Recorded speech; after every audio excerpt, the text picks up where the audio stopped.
పూర్తి వివరాలకు చదవండి రేపటి అక్షర శిల్పం దినపత్రికలో.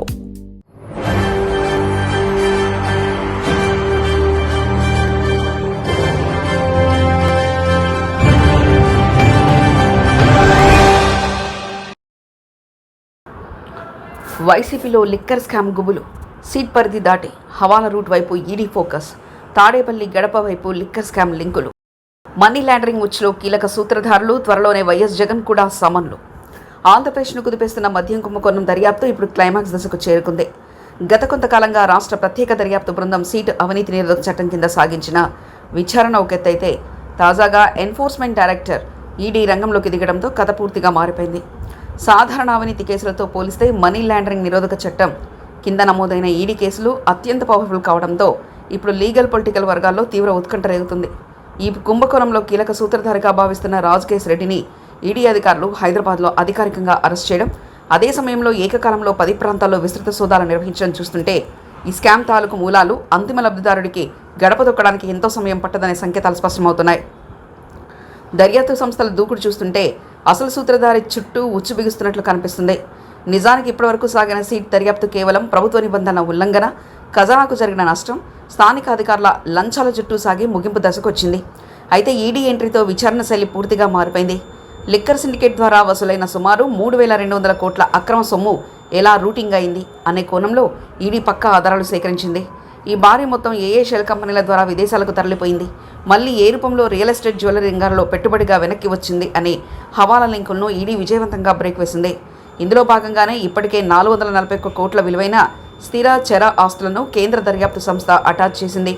ఈ అక్రమ సొమ్ము ప్రయాణించిన ప్రతి మార్గాన్ని పక్కా డిజిటల్ ఆధారాలతో సహా రికార్డుల్లో ఎక్కించడంలో నిందితులు తప్పించుకునే అవకాశమే లేకుండా పోయింది. ఈ కేసు ఇంతటి వేగవంతమైన మలుపులు తిరగడానికి సీనియర్ నేత విజయసాయిరెడ్డి ఇచ్చిన సమాచారమే అత్యంత కీలకమని రాజకీయ వర్గాల్లో బలమైన విశ్లేషణలు వినిపిస్తున్నాయి.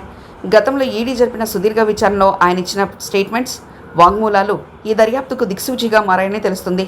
లిక్కర్ పాలసీ తయారీ వెనుక ఉన్న వ్యూహాల గురించి, కిక్ బ్యాక్స్ వసూళ్ల వరకు తెర వెనుక జరిగిన ప్రతి లావాదేవీని ఆయన బట్టబయలు చేసినట్లు సమాచారం.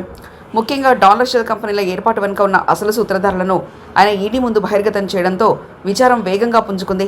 విజయసాయిరెడ్డి అందించిన ఈ కీలక సమాచారం ఆధారంగానే ఈడీ తన దర్యాప్తును ముందుకు తీసుకెళ్లి రాజకేశ్ రెడ్డి ల్యాప్టాప్లు, మొబైల్స్లో సిగ్నల్ యాప్ రహస్యాలను, చాటింగ్ గుట్టును రట్టు చేయగలిగింది. ఈ భారీ స్కామ్లో లబ్ధి పొందిన అంతిమ లబ్ధిదారు ఎవరనే విషయంపై ఇప్పుడే లీగల్ సర్కిల్స్లో స్పష్టత వచ్చింది. ఈడీ నమోదు చేసిన ఎన్ఫోర్స్మెంట్ కేస్ ఇన్ఫర్మేషన్ రిపోర్ట్లోని 33 మంది నిందితుల జాబితా ఇందుకు ప్రత్యక్ష నిదర్శనంగా నిలుస్తుంది. ఆ జాబితా పరిశీలిస్తే మాజీ CM OSD Krishnamohan Reddy, CMO మాజీ కార్యదర్శి ధనుంజయ రెడ్డి, భారతీ సిమెంట్స్ డైరెక్టర్ గోవిందప్ప బాలాజీ, వైఎస్ఆర్సీపీ కీలక నేత సజ్జల శ్రీధర్ రెడ్డి వంటి పేర్లు స్పష్టంగా ఉన్నాయి. ఈ పేర్లన్నీ నేరుగా తాడేపల్లి ప్యాలెస్కు విడదీయరాని బంధం ఉన్నవే కావడం గమనార్హం.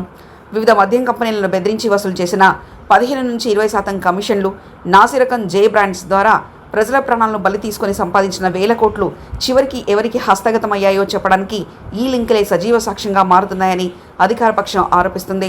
ఇప్పుడు సర్వత్రా వ్యక్తమవుతున్న ఒకే ఒక ప్రశ్న, ఆ అంతిమ లబ్ధిదారుడి అరెస్టు లేదా విచారణ ఎప్పుడు జరుగుతుందనేది మాత్రమే.